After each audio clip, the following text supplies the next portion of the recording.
criar filhos, né?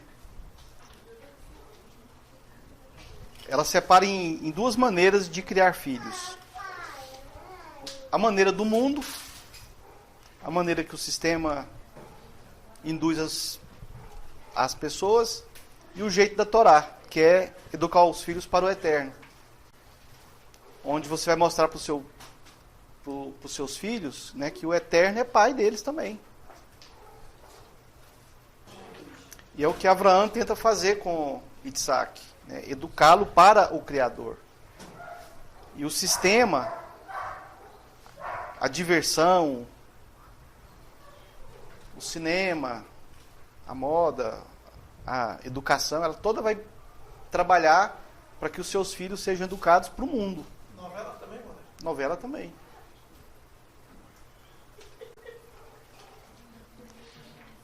E o problema é que os frutos que eles vão gerar, né, que a sociedade vai absorver, não são os melhores. A gente vê como o mundo está hoje.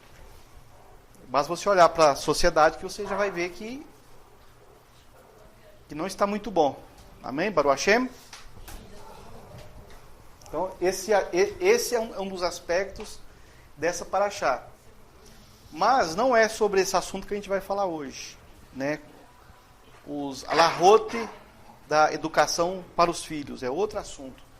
Então vamos começar lendo o primeiro verso de Bereshit 22. Bereshit 22, verso 1. E aconteceu depois destas coisas. Que coisas são essas? Quais são as ocorrências aqui?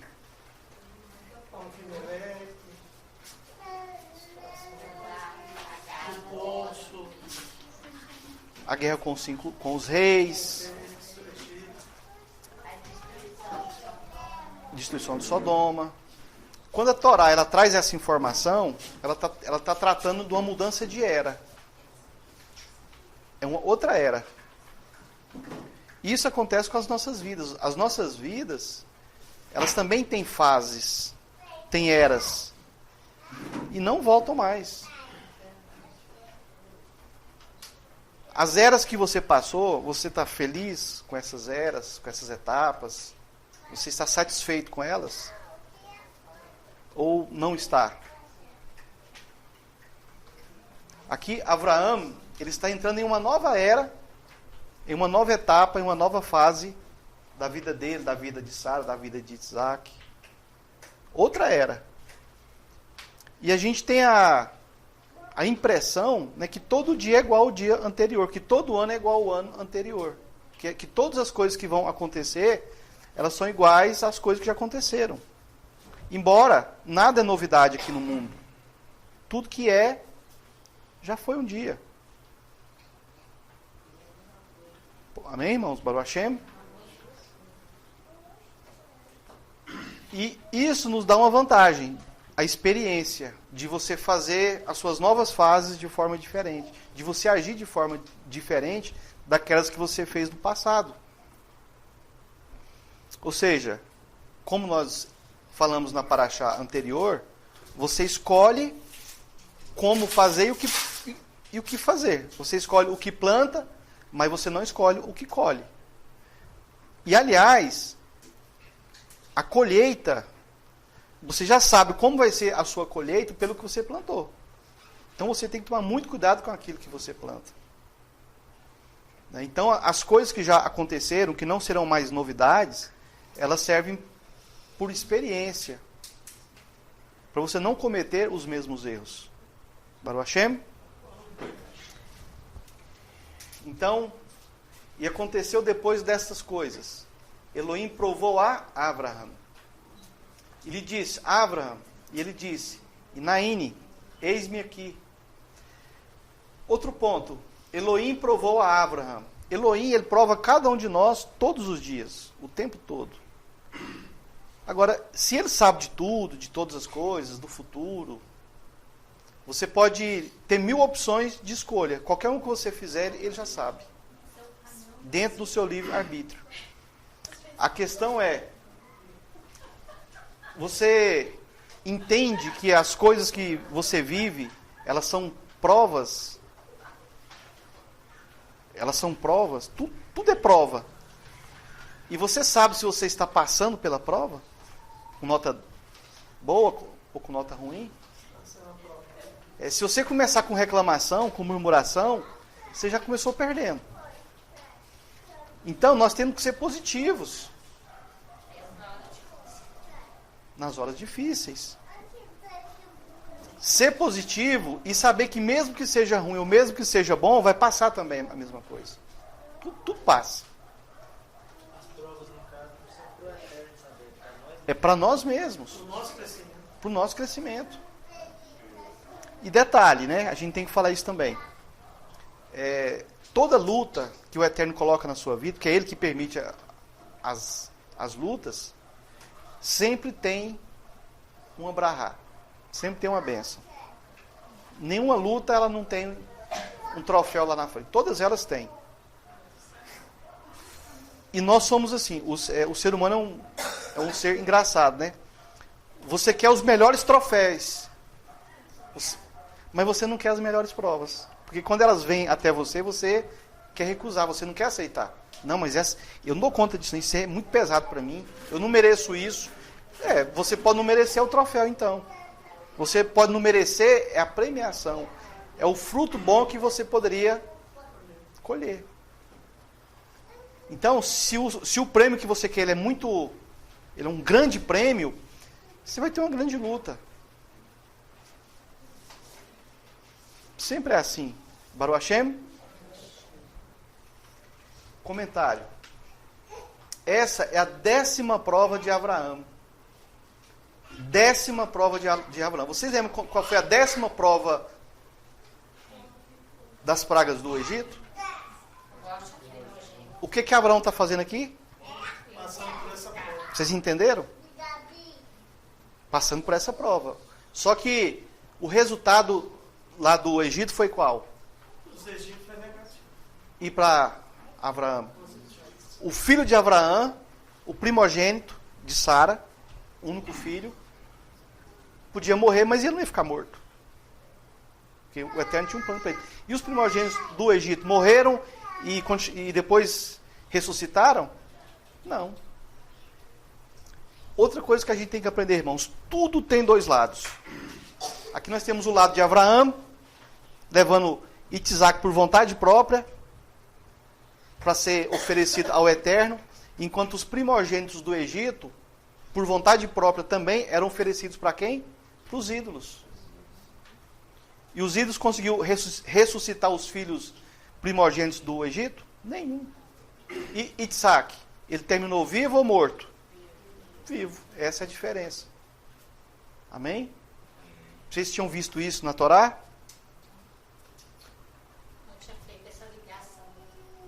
Por isso que as parashot, que vai sendo passada de um a um, elas são importantes você reestudá-las. É importante você ler 5 capítulos para trás e 5 para frente de cada parashá.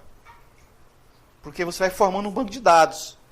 Então você começa a ter uma compreensão mais ampla das coisas e você começa a aplicar isso na sua vida. Então quando chegar uma certa luta, uma certa dificuldade, um certo problema, uma fase ruim, que você acha que nunca vai passar, ela pode passar sim, mas vai depender dos seus atos, das suas decisões. Né? Ela não vai passar nunca. Tem muita coisa que fica travada na sua vida porque você não sabe tomar decisões. E outra, você fica reclamando do prêmio que o Eterno pôs para você lá na frente, enquanto você está na guerra. Você fica reclamando da guerra o tempo todo. Bom, se você está reclamando da guerra é porque você não quer o prêmio. Simples. Então você não vai pegar o prêmio também. Você está rejeitando a guerra. Rejeitou a guerra, rejeitou o prêmio. Baruch Hashem. Essa é a 10ª prova de Abraham. E como que nós sabemos que essa é a 10ª prova de Abraham? Cada paraxá que nós estudamos, você tem que ir formando um banco de dados. Qual foi a primeira praga de Abraham? Qual foi a segunda guerra? Qual foi a terceira luta? Qual foi a 4ª maldição? Qual foi o 5º evento? Qual o 6º, o 7º, o 8º? E agora o 10º. Isso, irmãos, vai ajudar vocês na vida prática, no seu dia a dia. Isso vai dar ferramentas e clareza de como você vai lidar com a sua vida, com seus problemas espirituais, físicos, de família, de dinheiro, de saúde e tudo mais. São detalhes. Ou você aprende os detalhes do sistema, que vai te prejudicar, ou você aprende os detalhes da Torá, que vai te ajudar. E a gente apanha tanto do sistema, e por que não pega enjoo? E por que não reclama? E por que não rejeita isso? Apanha o tempo todo. E quer continuar no sistema. Como se o sistema fosse te oferecer o que o Eterno tem para oferecer. É o alho poró do sistema. É o alho poró, é a carne do Egito, é os pães fermentados do Egito. Baruch Hashem. Essa é a 10ª prova de Abraham. Enquanto ele levou voluntariamente seu filho para adorar Elohim, matando, Isaac não morreu. Mas a 10ª praga do Egito foi a morte dos... Irmãos, vocês têm essa escolha. Ou vocês ficam no Egito, ou vocês ficam com a Torá. Vocês ficam com o deserto, vocês ficam com Israel. Muito simples. Duas coisas. Ou Egito, ou Israel. É opcional. Amém? Pessoas que geralmente escolhem o Egito, elas não conhecem uma vida vitória. Não. E fora que escolher... aproveitar só o momento agora. E fora que escolher Israel é muito mais trabalhoso. Parece ser humanamente difícil, porque o Egito tenta te mostrar facilidades. É uma armadilha. E você cai nela, porque parece que é mais fácil. É mais bonito, é mais empolgante. Todo mundo está fazendo. A maioria das pessoas estão praticando isso.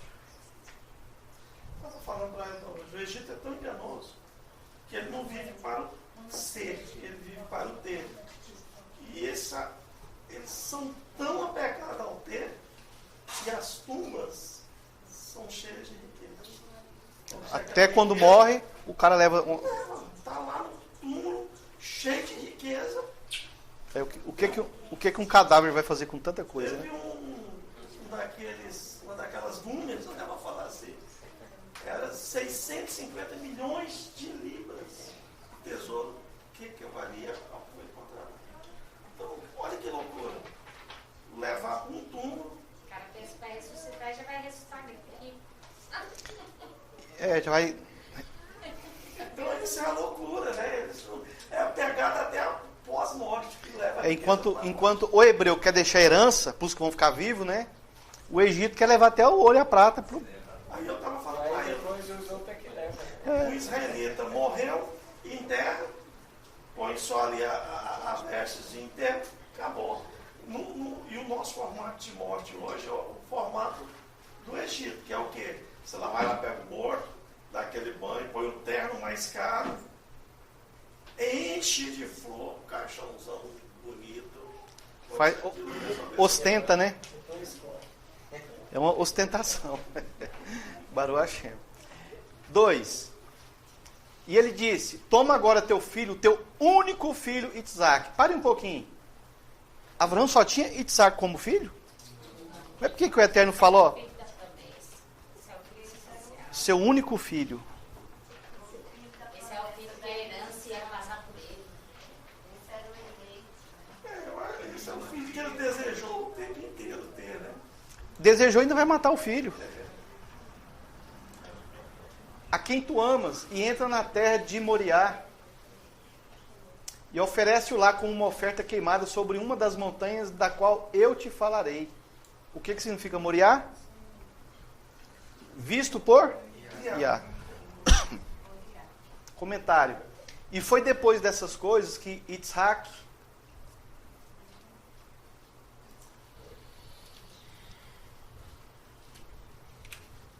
e Ismael argumentaram. E Ismael, filho da estrangeira Agar, disse: é certo que eu herde o que é do pai, porque sou seu filho primogênito. Isaac diz: é correto herdar o que é do pai, porque sou filho de Sara, sua esposa, você é filho de Agar, a egípcia, a serva de minha mãe. Então, um era filho da escrava e outro da princesa.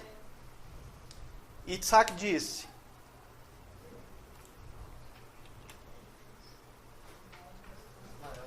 Ismael respondeu e disse. Ismael? Servo de minha mãe. E Ismael respondeu e disse: sou mais justo, generoso do que você, porque fui circuncidado aos 13 anos. E se tivesse sido minha vontade impedir, eles não deveriam ter me libertado para ser circuncidado. Mas você foi circuncidado, uma criança, no 8º dia. Se você tivesse conhecimento, talvez eles não pudessem ter libertado você para ser circuncidado. E Isaac respondeu e disse: eis que hoje tenho 36 anos. E se o santo, bendito seja ele, exigisse todos os meus membros, eu não demoraria. Essas palavras foram ouvidas perante o Adonai do mundo, e a palavra de Yah imediatamente tentou a Abraham e lhe disse: Abraham, e ele disse: eis-me aqui. E Naíne. Baruch Hashem. O que é a argumentação de Isaac e a de Ismael? Ismael foi circuncidado com 13 anos de idade. E a única coisa que ele ofereceu como sacrifício ao Eterno foi a pele do prepúcio. Já Isaac, ele ofereceu todo o corpo. E nós, a gente oferece só um pedacinho ou tudo? Nós oferecemos tudo. Agora, o que seria, em termos práticos, oferecer tudo ao Eterno, em termos práticos? Você tem que oferecer os seus passos. Você tem que oferecer tudo que as suas mãos fazem, tudo que os seus olhos fazem, que a sua boca, tudo. Cada pedaço do seu corpo, ele serve para servir ao Eterno. E a Torá, ela nos dá os mecanismos, as ferramentas, as leis, para que você execute isso. Então, sempre que você cumpre Torá, existe uma visão diferenciada disso, que eu vou falar um pouquinho disso também. Para você cumprir Torá, você usa o quê? O seu corpo. Usa tudo. O seu estômago. Como? Comida pura. Com a comida kasher, com a comida pura. O que eu estou fazendo? Estou servindo ao Eterno. E se você come coisa impura, você está servindo a quem? Ao Egito. Os seus passos te levam aonde? Onde é que a sua caminhada te leva? Nos nossos dias pode te levar em Jerusalém ou te levar a Roma. Ou a Roma. Então, como que eu sei que o meu corpo está sendo ofertado para o Eterno? Cumprindo a Torá. Todos os mandamentos da Torá, eles vão usar todo o seu corpo, tudo, não vai ficar nada. É como se você estivesse passando por uma Akeidá. Então, sempre que você cumpre Torá, você está sendo um Isaac. Você está sendo ofertado ao Eterno.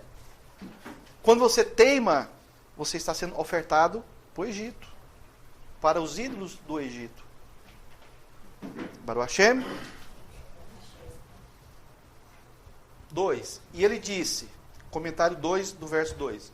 E ele disse: leva agora seu filho, seu único, a quem você ama, Isaac, e entre na terra de adoração, e ofereça ele ali um holocausto inteiro, em uma das montanhas que eu lhe direi, no Monte Moriá. E o Monte Moriá é aonde? Onde é Jerusalém. Onde é Jerusalém. E o interessante é que Moriá, ele significa visto por Iá. Será que mesmo as transgressões o Eterno não vê? Ele vê tudo, mas de costa. Contra a face contra você, ou contra o pecado. Agora, quando é cumprindo Torá, ele coloca a face a seu favor.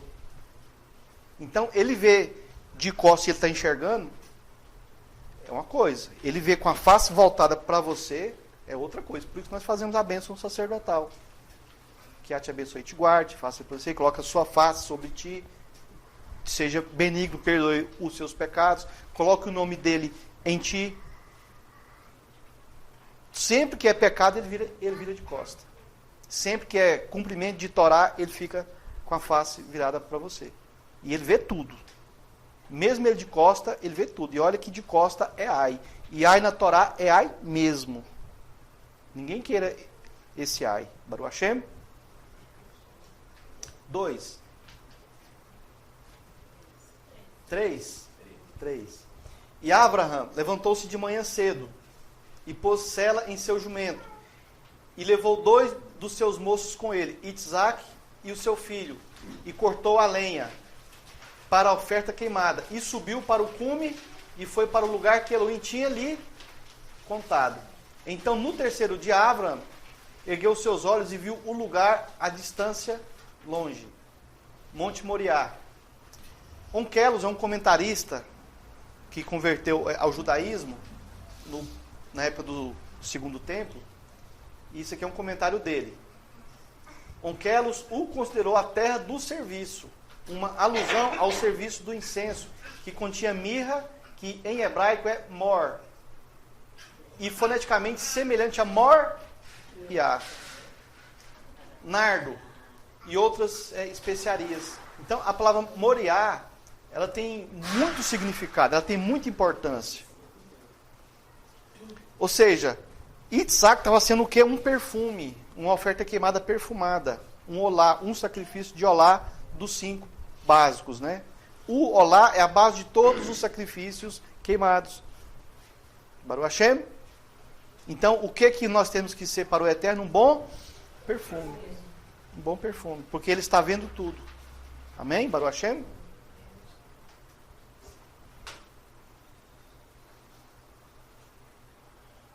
Vamos pular para o verso 20. Porque você já, todos esses aqui vocês sabem de cor já, você está por dentro. Né? Vamos só para o comentário aqui do 20. E veio a se passar que após essas coisas anunciaram a Abraham dizendo: veja, Milcá, ela também teve crianças que foram concebidas para seu irmão Nahor. Comentário. Depois desses assuntos que foi dito, quando ele voltou no Monte Moriá, Abraham pensou: se meu filho tivesse sido morto, ele teria morrido sem filhos. Eu deveria tê-lo casado com uma mulher das filhas de Aner, Escol ou Manri. Mas o Kadosh, bendito seja ele, anunciou a ele que Rivca, sua companheira, havia nascido. E esse é o significado de depois desses assuntos. Isto é, depois da Akeidá. O assunto que Abraham se preocupou foi com a descendência e depois com a descendência depois de Itzaque. Ou seja, quando ele percebeu que ele poderia ter perdido o filho e não ter tido uma continuação, um neto, aí ele já ficou preocupado. Depois da Akeidá, então, eu vou me preocupar e vou arrumar uma esposa para o meu filho. E a esposa dele já tinha nascido. Provavelmente, por conta desse texto, pode ser que Rivca, ela era 36 anos aproximadamente, mais nova do que Itzaque. Ele já tinha 37 anos, né? Já 37 anos, estava completando 30. Itzaque, provavelmente, um filho para herança de Torá, provavelmente não. Pode ser que ele tinha alguma concubina. Então, essa genealogia toda é para mostrar Rivca. Mostrar Rivca. Amém, irmãos? Baruch Hashem? Então, isso mostra uma observação que Isaac, quando foi levado ao monte para ser sacrificado, ele tinha idade de 37 anos, porque a mãe dele, Sara, morre na idade de 127. Ele ficou 90 para 127, 37. 37, provavelmente com 37. E provavelmente a idade do Mashiach foi a Maria. Exatamente. 37 também. Baruch Hashem. Amém. Então vamos a um comentário extra. Os 2 filhos de Abraham, Ismael e Itzaque, Isaac foi oferecido para ser sacrificado no templo. Ou no Monte Moriá, no local que seria o templo, que futuramente seria o templo de Jerusalém. Amém? E ele foi sacrificado na parte mais alta do monte. Provavelmente, essa parte mais alta deve ser ao lado do local em que o templo foi construído. Provavelmente, segundo alguns comentaristas, o local em que Machia seria sacrificado. Machia ben Yosef seria morto.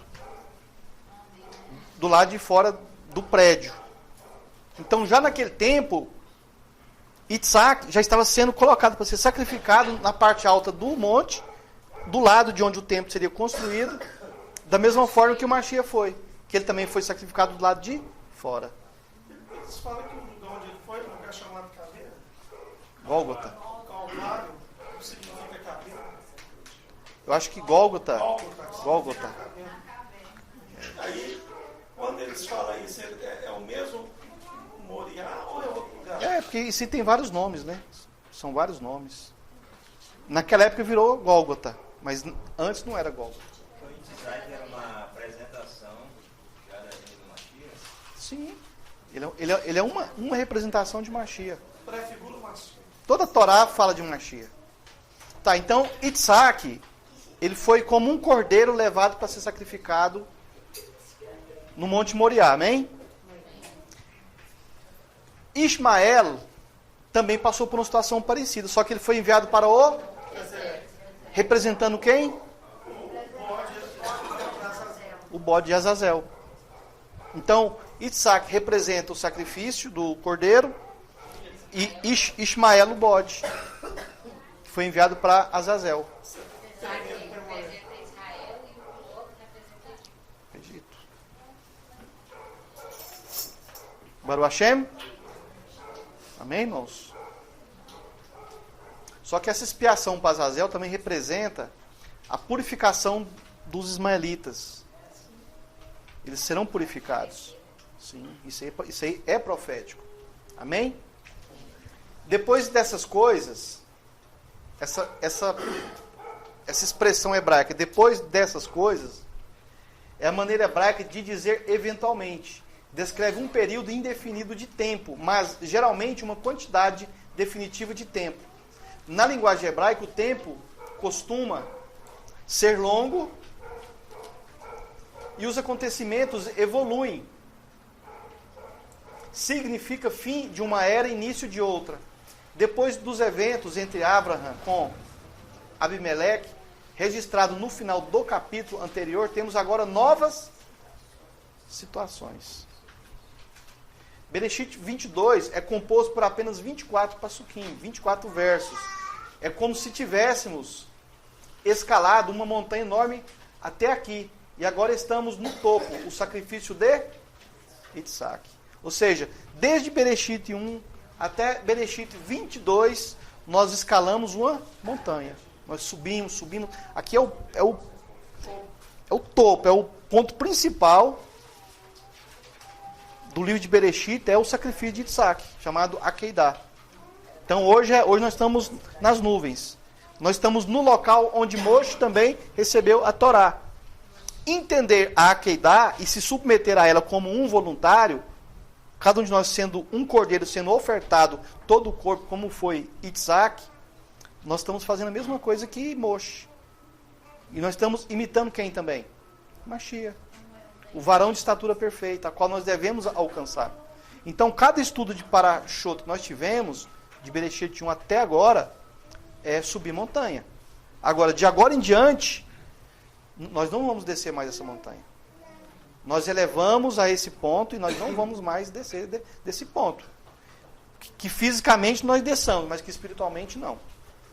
Baruch Hashem. Desde a criação ou Bereshit 22?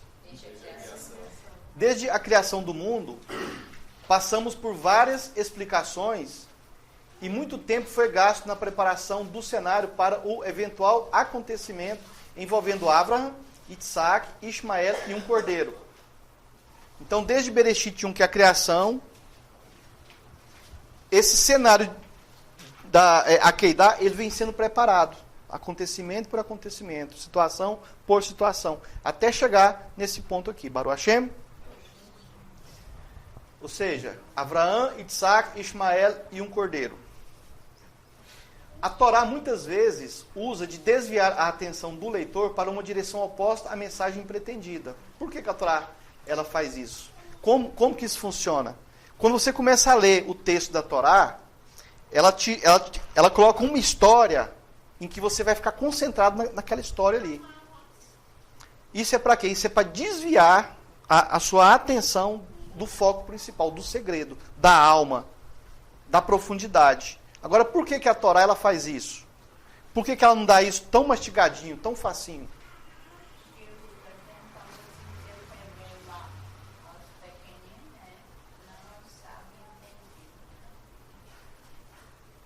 A Torá, ela é igual uma esposa. A esposa, o marido, ele tem que conhecer a esposa todo dia e aprofundando cada vez mais. Nenhum ser humano, ele é igual a vida toda. Todo dia a gente muda, tanto o homem como a mulher. A Torá é a mesma coisa. A Torá, você tem que aprender a se relacionar com a Torá. É como tomar vinho seco. Quem que gosta de vinho seco? O Daniel não precisa nem levantar a mão. Sabe como é que toma vinho seco dentro do contexto hebraico? O Daniel nem fala nada. O vinho é um relacionamento. O vinho seco, ele não vem com o doce pronto. Aquele gostinho de doce. Você tem que beber, colocar na sua boca e procurar o doce e procurar o perfume daquela uva que foi feito aquele vinho. Você tem que apreciar, você tem que aprofundar, você tem que trabalhar com seus sentidos. A mesma coisa nós temos que fazer com as pessoas. Pessoa doce demais, fácil demais, concorda rápido demais, corre, vai dar dor de cabeça, vai dar ressaca. É igual o vinho doce. O vinho doce costuma dar dor de cabeça, não é, Daniel? Principalmente quando eles põem açúcar, aspartame e por aí vai, né? Eles colocam um monte de coisa nesses vinhos doces para ficar gostosinho. Ele tem que ser todo enfeitado para descer, mas a dor de cabeça vem depois. E a Torá é a mesma coisa. Ela tem temas que ela vai te desviar se você for por aquele lado ali. Ah, eu quero o docinho. Então vai pelo docinho. Você não vai entender com profundidade. Os nossos problemas é a mesma coisa. É a mesma coisa. Toda vez que surge um problema, uma situação, tem uma premiação no final. Sempre vai ser assim. Ah, mas eu perdi. Alguma coisa você ganhou. Pode ser que você não ganhou coisa material. Se ganhar, ótimo, né? Pode ser que não foi coisa material. Mas alguma coisa muito mais valiosa você adquiriu ali. Baruch Hashem. Então, por isso que a Torá ela conta uma história para você desviar o foco. Para saber onde é que o seu coração está. Como é que está o seu coração? Como é que está a sua alma? Aí a Torá pega e te manda você ir para um lugar bem longe do prêmio. É para saber se realmente o seu coração ele é voltado para o eterno. Se realmente você tem fidelidade. Amém?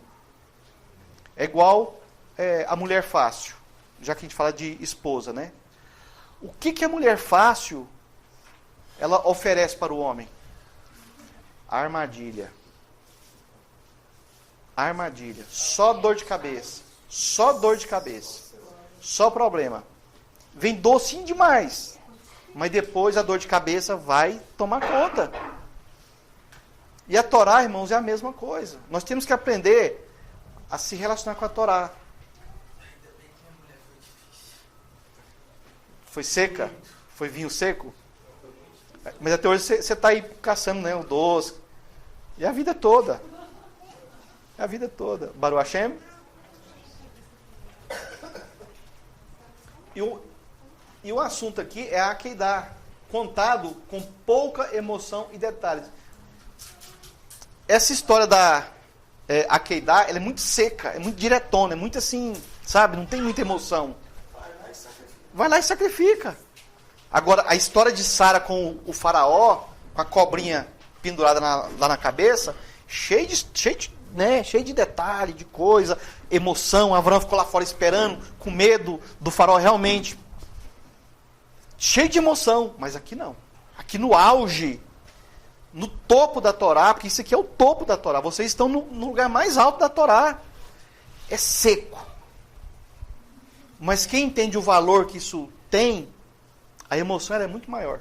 Ela é muito mais profunda, porque vai lá no fundo da sua alma. E a Torá faz isso, ela se empareia do seu lado. Ela quer achar a profundidade da sua alma. Se você não aprofundar nisso aqui, sua alma também não aprofundou. E a Torá tem profundidades e infinitas. Baruch Hashem. Depois desse evento, já confirma as bênçãos sobre toda a descendência de Deus. E até hoje essa bênção está funcionando aqui nós aqui hoje. Todos nós. Por causa disso aqui, nós estamos aqui hoje. Amém, irmãos? Baruch Hashem. Na história da humanidade, os grandes escritos do passado, tirados dos túmulos de 5.000 anos da realeza egípcia e dos vastos registros cuneiformes dos assírios e babilônicos e das sagas épicas dos escritos da era persa, grega e romana, que muitas vezes exigem leituras em faculdades, só doutores que conseguem esse conhecimento, fazer leitura desses assuntos.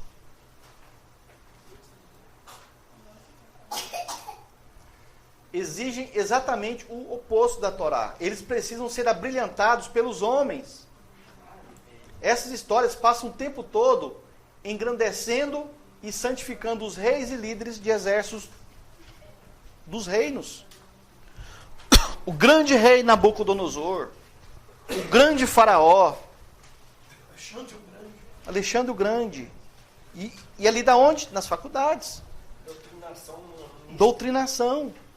Todo mundo vai seguir esses exemplos aí, ó. Agora, e Abraham? E Abraham?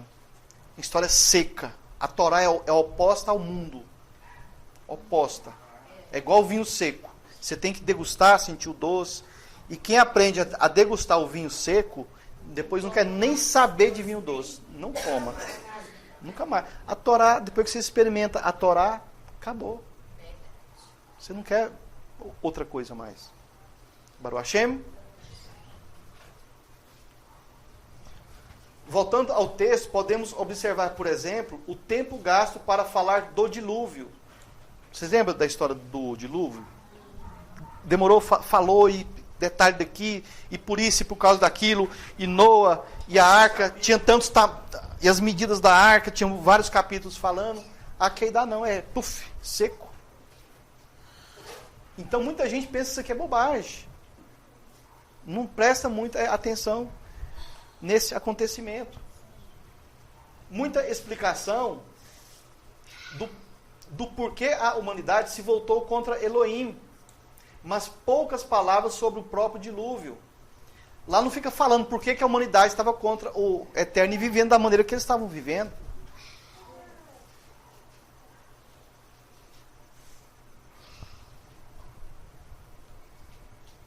Ou seja, sobre o próprio dilúvio, o texto não fala muita coisa sobre o próprio dilúvio. Ele fala de outras coisas.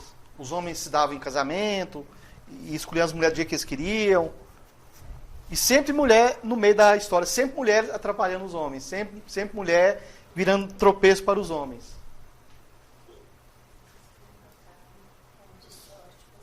Baruch Hashem. É quando o homem acha uma mulher de valor, ele tem que valorizar ela. Senão vai... Não há uma longa discussão sobre pessoas gritando por suas vidas. Embora isso acontecia lá no dilúvio. Pessoas morrendo afogadas. Da terra inundada de cadáveres inchados, a quantidade de vítimas de afogamento, como vemos nos telejornais, nem Noa e sua família se gabando de sua sobrevivência e da morte de todos os outros, nada sobre a morte dos ímpios. Mas aqui temos capítulo após capítulo explicando a vida e o propósito de Abraham, desde Bereshit, todos os capítulos chegou em Abraham, chegou em Isaac, chegou em Ismael, chegou no cordeiro que foi sacrificado no lugar de Ismael. As provações de sua jornada, suas fraquezas e seus esforços. O que nós sabemos da jornada de Abraham até o Monte Moriá? Quantos detalhes tem? Tem poucos. Mais profundos. Poucos mais profundos. E quantos detalhes nós temos do dilúvio? Que foi um... Compara os dois acontecimentos a nível mundial. Qual foi mais grandioso? Para o mundo deve ter sido de tudo. Para o mundo que não conhece. Em termos de gasto de energia, qual gastou mais energia? Qual que usou mais a natureza? Dilúvio, muitas vezes mais. Irmãos, aqui nós estamos falando de um homem, Isaac, que seria sacrificado. Quantas pessoas morreram no dilúvio? Vocês entenderam agora a profundidade disso? A medida que eu estou colocando aqui agora? Milhares de pessoas morreram e não foram aceitas como sacrifício para o Eterno. Agora, aqui tem só um sendo sacrificado. Nem aconteceu. Mas assim...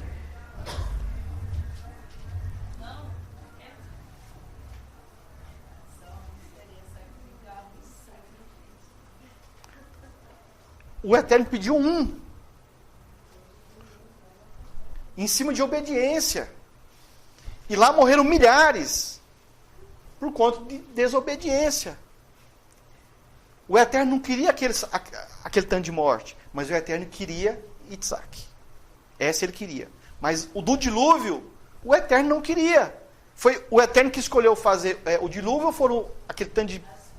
Foram as pessoas. Vocês estão entendendo a magnitude disso? E esse a morte não pegou ele. Um carneiro foi colocado no lugar. Então vamos lá. Nós sabemos que o ser humano tem um tipo de espírito que vai gerar ressurreição, certo? Amém? Os animais têm esse espírito que vai gerar ressurreição? Não. Os animais não têm. A alma de Isaac, que geraria a nossa nação, ela continuou. Ela teve continuidade. Foi colocado um animal no lugar. Aí muitos podem falar, mas o Eterno não aceita sacrifício humano.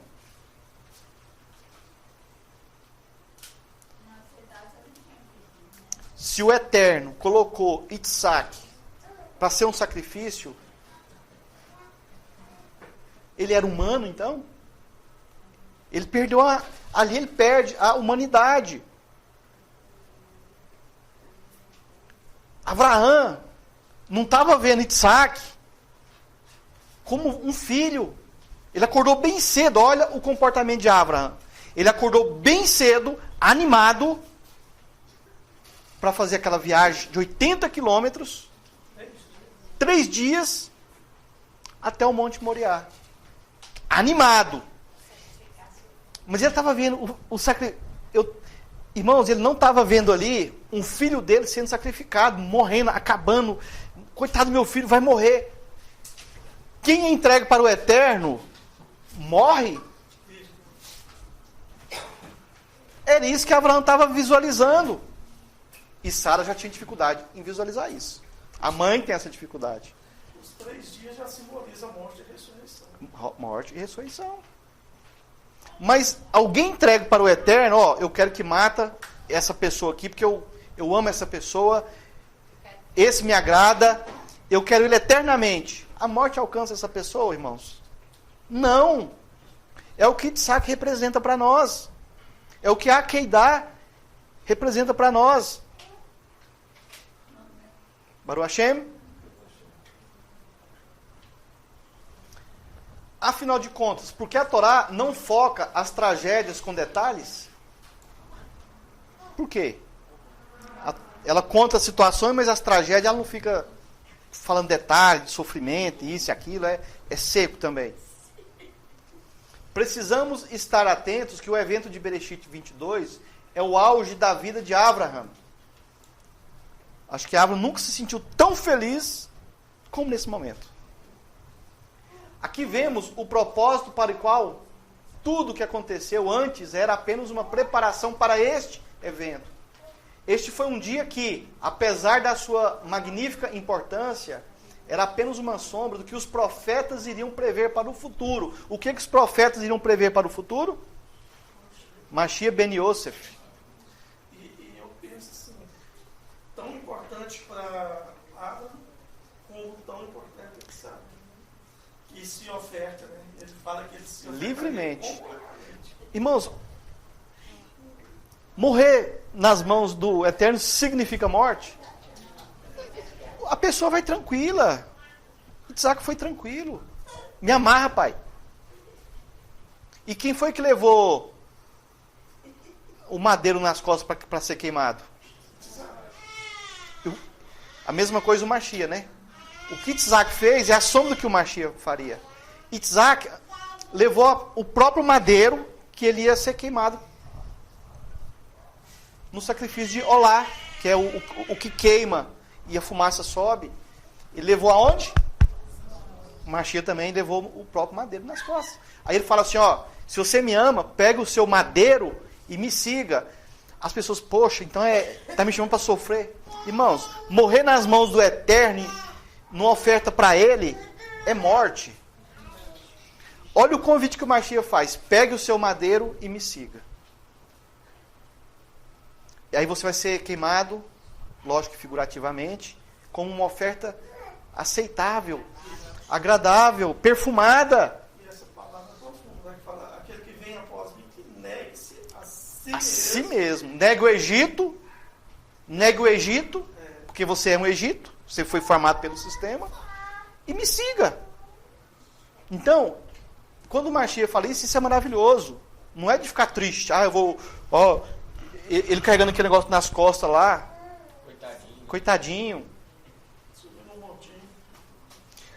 Ele sofreu por nós. Agora eu pergunto, vocês acham que Isaac foi sofrendo? Voltou sofrendo? Não. Só o Mashiach ia sofrer por nós. Nós não somos capazes, não somos nem dignos disso. Ele é, nós não. Baruch Hashem. Akedar significa vincular, ou conectar, misturar. Olha o que a palavra akedar, ela significa. Vou pôr um yud aqui no meio. Olha o que ela significa. Significa morrer? Significa a morte de Isaac? Ou a conexão de Isaac com o Eterno? E nós, que dia que a gente vai fazer a nossa conexão com o Eterno? Que dia que a gente vai pegar o nosso madeiro e colocar aqui nos lombos? E vamos nos negar o Egito que está dentro de nós e seguir o Eterno. E seguir o Abba. Baruch Hashem. Logicamente, essa ligação se refere a Isaac, quando ele foi colocado no altar do holocausto, se tornou uma oferta dedicada a Elohim. Irmãos, imagina você ser dedicado ao Eterno. E ele que te convidar, vem para cá que eu quero que você seja dedicado a mim. Porque nós não temos essa convicção toda, porque nós não fomos levados para o Monte Moriá para ser sacrificado. Ele foi. Quantas vezes que nós, humildes pecadores, a gente se sente o contrário. Poxa, eu sou tão imundo, eu sou tão sujo, tão imundo, tão fraco, tão pecador. Eu não me sinto conectado com ele. A gente sente isso, eu sinto isso. Isso dá tristeza. E não há nada que a gente possa fazer que eu poderia me sentir conectado com o Eterno. 100% igual o Isaac estava aqui. Irmãos, isso aqui é ambiente de festa, não é ambiente de tristeza, não.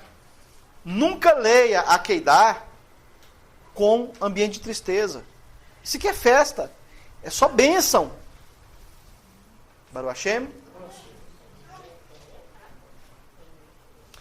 E claro, todas as gerações que viriam de sua linhagem estão contidas nesse encontro com Elohim.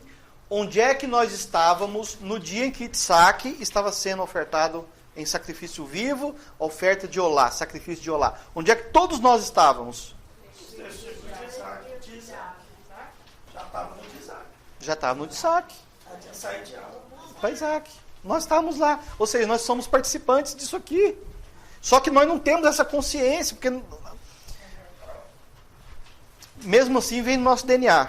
Isso aí. Não adianta. No fundo, a gente sabe que está. Mas a gente não sente por quê? Por causa dos nossos defeitos, os nossos pecados, as nossas falhas. Isso tampa, isso coloca escamas. Se todo mundo soubesse que é uma oferta viva e aceitável ao Eterno, você se sentiria uma pessoa totalmente diferente. Baruch Hashem? Mas nós temos muita escama para tirar ainda dos nossos olhos. No capítulo 21, vimos Abraão sendo instruído por Sara a enviar o filho que ele amava. No capítulo 21, Bereshit 21, vimos Abraão sendo instruído por Sara, e aqui a Torá é boazinha, né? Porque Sara chegou, meu bem, faz isso para mim. É assim que as mulheres fazem? Então a Torá ameniza a situação, né? Fala que Abraão estava sendo instruído por Sara. É assim, Vitor, que a Isadora faz? Chega com carinho, com jeito, ou já chega... Então, aqui a gente fala que Abraão foi instruído por Sara a enviar o filho que ele amava e depositar toda a sua esperança, Ismael, para o deserto. Que trauma, que luta, que provas Abraão tinha que passar, seu filho primogênito de dentro de sua casa sendo enviado para um futuro incerto no deserto. Então essa é uma das provas. Essa é uma das provas. Perto da morte, mas um Malach, um anjo, vem do céu e resgata o jovem. E um poço de água aparece milagrosamente. Baruch Hashem. Um poço de água aparece milagrosamente e Ismael é...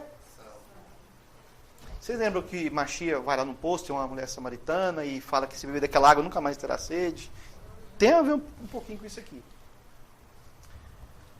Agora Abraão é chamado a desistir de seu filho Isaac. Olha o que o Eterno fez com Abraão. Abraão, desiste do seu filho que eu quero que você sacrifique ele para mim. Imagina como é que fica o coração de um pai. Inicialmente foi assim que a história começou. Não foi? Com Ismael também. Com Ismael a mesma coisa. Logo o filho que Elohim considera o primogênito, agora seria morto pelo próprio Abraão. Mas momentos antes da morte de Isaac, o Malach Iá substitui o jovem por um carneiro com seus chifres presos em uma árvore. Aqui tem muita coisa para falar, mas essa parte aqui é só daqui a 3 anos e meio.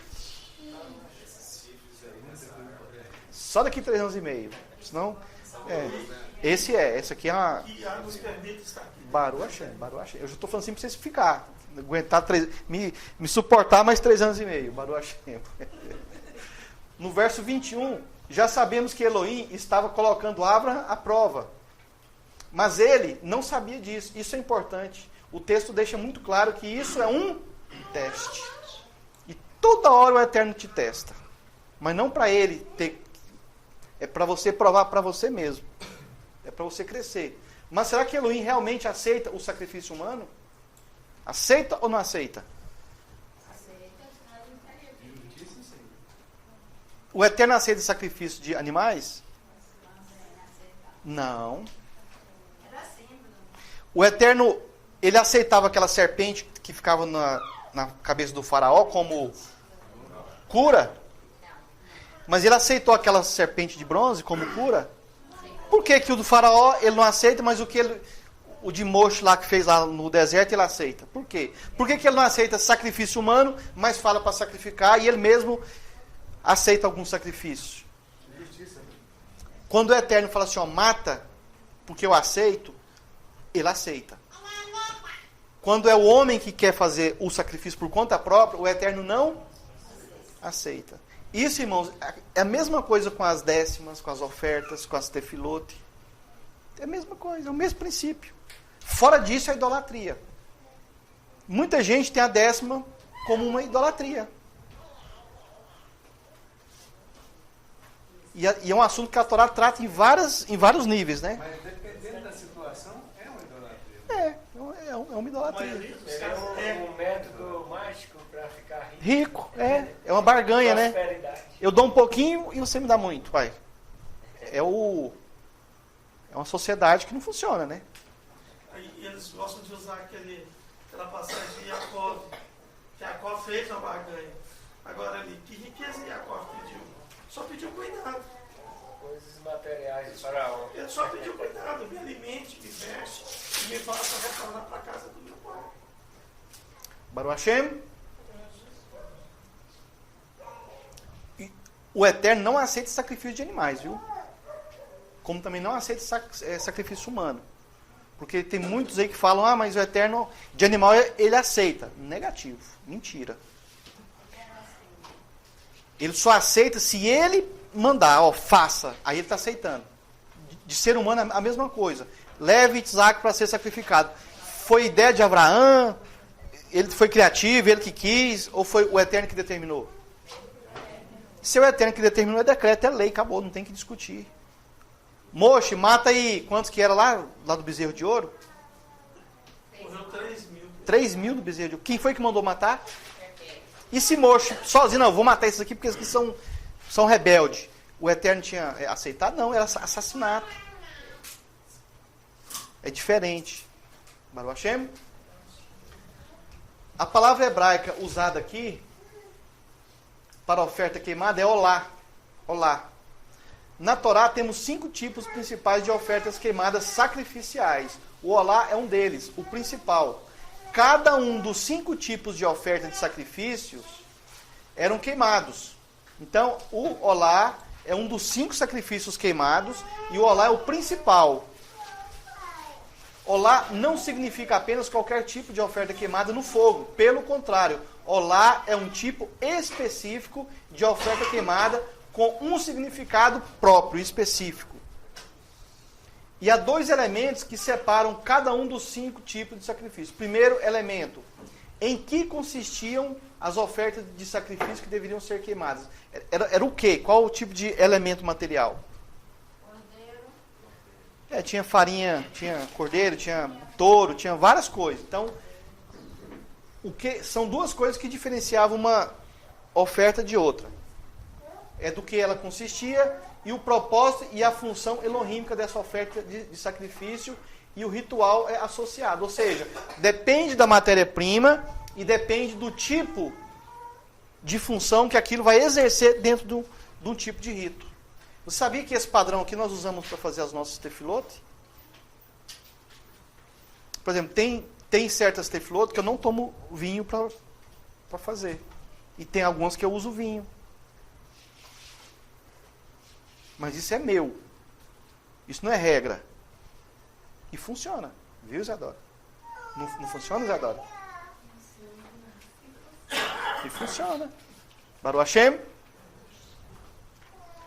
Além disso, é importante saber determinar o lugar em que Abraão realizaria esse sacrifício. Ele deveria ir à terra de Moriá, que significa Elohim vê. Esse lugar fica no topo de uma colina. Quando Abraão recebeu instruções para viajar para Moriá, ele e sua família estavam em Beersheba, que ficava a cerca de 80 quilômetros de onde está a cidade de Jerusalém, na fronteira com a península do Sinai, muito longe, e ele teve muito tempo para pensar e desistir do propósito agonizante dessa viagem. Imagine você viajar 80 quilômetros, 3 dias, para sacrificar o seu próprio filho. E o coitadinho ainda tinha que levar o madeiro nas costas para ser queimado. Fácil não. Não é fácil. Mas Mesmo saber que ele vai criar. exia de animais, né? Como não tinha carro flex, né? Os passos tinham que ser mais acelerados. Não tinha jumento flex naquele tempo. Ainda bem. Recebemos algumas informações intrigantes no versículo 3. Abraão levou 2 servos com ele, amém? 2. Eles cortaram lenha para o fogo que seria necessário no altar e levaram na jornada. Uma informação que pode representar que Mashiach ben Yosef teria 2 servos com ele em sua morte. E Yahushua, quando foi sacrificado, tinha 2 lá com ele. O fato é que uma pessoa da estatura de Abraão nunca teria viajado sem servos. E 2 era o número tradicional mínimo reconhecido de empregados acompanhantes em seus dias. A comitiva de 2 significa que era uma pessoa importante. Além de 2, seu número para 2 testemunhas. Lembra das 2 testemunhas? Aqui também tinha 2 testemunhas. No entanto, no versículo 6, somos informados de que, ao chegarmos ao Monte Moriá, Abraão colocou a lenha para o fogo do altar nas costas de Isaac. A mesma lenha que tornaria o meio de sua morte e queima, como sacrifício de Olá, que é a oferta queimada. E que ele a levaria morro acima até o local do altar. Este é um paralelo perfeito para Mashiach ben Yosef. Também ter que carregar nas costas seu madeiro de execução. Essa ação de Abraão, trazendo a madeira junto com ele de Beersheba, também é bastante interessante, porque não há nenhuma razão discernível pela qual eles precisassem transportar madeira pesada por 80 quilômetros. Voltando no comentário anterior, o Mashiach, ele também recebeu a ajuda de uma pessoa para carregar o seu madeiro, não foi? Qual é o nome lá da pessoa? Quem lembra? Ele recebeu uma ajuda. Ele recebeu uma ajuda. A mesma coisa aconteceu com Isaac. Ele, nos 80 quilômetros até o Monte Moriá, teve pessoa que transportou. Mas na hora de subir no monte, ele mesmo teve que transportar. O lugar mais pesado. Poxa, você viaja 80 quilômetros, e o 80 aqui tem uma representação muito boa, que faz parte do assunto de daqui 3 anos e meio. O fato interessante é que eles estavam começando sua jornada de um lugar onde havia pouca madeira. Em Beersheba tinha pouca madeira. Por que Abraão decidiu, mesmo assim, sabendo que para onde eles iriam, tinham muita madeira, comparado com Beersheba, e Moriá tinha muita madeira disponível. E por que ele quis levar de Beersheba? Uma madeira específica. A madeira de Beersheba, não é porque lá não é onde faleceu Sara, não? Sara morreu, ela faleceu depois, né? Foi depois. Mas esse é um assunto para daqui 3 anos e meio também. O fato interessante é que eles estavam começando sua jornada de um lugar onde havia pouca madeira e estavam indo para um lugar onde era relativamente abundante de madeira. E mesmo assim ele decidiu levar madeira de onde quase não tinha. Isso que o Gilmar falou tem a ver. Não havia falta de arbustos pesados e pequenas árvores na montanha ao redor de Jerusalém. Quando eles chegaram a Moriá, depois de 3 dias de viagem, Abraão disse aos servos que eles não poderiam ir com ele e Isaac até o altar, mas que eles voltariam para eles em breve. Mashiach Voltaria, já tinha certeza. Mashiach ben Yosef também agiria dessa forma, diria a seus servos que ele estava saindo e para onde está indo ninguém poderia ir, mas que ele retornaria para eles numa segunda vinda. No Passuco 7, Isaac perguntou: pai, onde está o cordeiro para o sacrifício? Onde está o cordeiro para o sacrifício?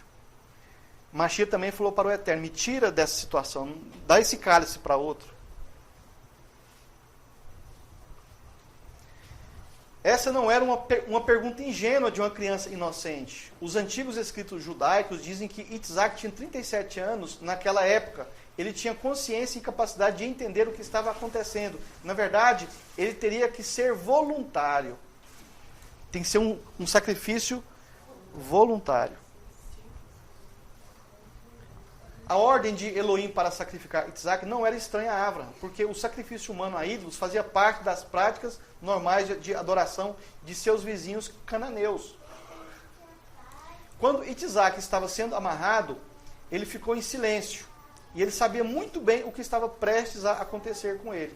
Ele não lutou contra a situação. não exigiu seus direitos, ou uma explicação, ou se perguntou em voz alta, por que eu? Mas permaneceu como um cordeiro. No entanto, Itzhak não era Mashiach. O tempo designado para Mashiach se manifestar, somente Elohim sabia. E a missão de Itzhak era gerar um povo para futuramente serem expiados pelo Mashiach. Então, Itzhak tem uma função, que é dar origem ao povo que o Mashiach futuramente serviria de expiação. Itzhak, não sendo Mashiach, prefiguraria idolatria, se ele fosse morto. Teria sido sacrifício humano, mesmo sendo um justo, e ele não alcançaria o mesmo preço que Elohim pagaria pela humanidade. Amém, irmãos? Baruch Hashem? Uma coisa interessante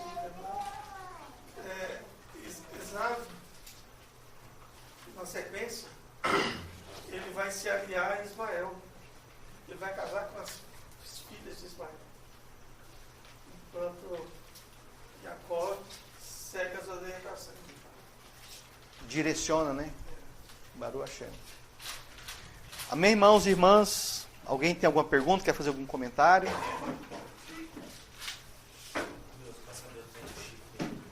Daqui 3 anos e meio, Pedro.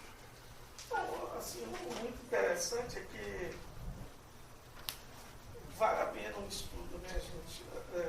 Nós passamos por essa paraxá há 3 anos atrás. E hoje já está mais profunda, né? Muito mais profunda. E a próxima vai ser mais profunda ainda. Então, isso é, assim, muito grandioso, né? Algo que anima a gente buscar cada vez mais, para a mente abrir. E o que é interessante, isso não é uma história que está no passado. Isso é uma situação que é trazida para os nossos dias, para a nossa experiência de vida. Que você coloca em prática, a gente ser moldado, né? Ser oferta, né? Ser oferta. Ser... Lá, o Mashiach, o Abraão levou o Itzhak lá, o nome chamava Monte Moriá. Cá, na época do Mashiach, o nome já não era mais, não? Mudou o Monte das Oliveiras? Não, o Monte das Oliveiras é um. O Monte do Templo é outro. É outro nome, é outra... Só que assim, em cada época, igual Gólgota, né? Gólgota. Eles vão pôr novos nomes, né? Mas Moriá, até hoje, continua sendo Monte Moriá. A mesma coisa. Mas também pode ser chamado de Gólgota, né? Baruch Hashem? Alguma pergunta, algum comentário? Podemos encerrar? Fazer nosso Havdalah? Baruch Hashem? Amém. Nossos irmãos que estão nos acompanhando pela internet, um Shavuot Tov a vocês. Qualquer dúvida pode entrar em contato comigo pelo meu WhatsApp ou pelo e-mail. Shalom, shalom, Shavuot Tov a todos.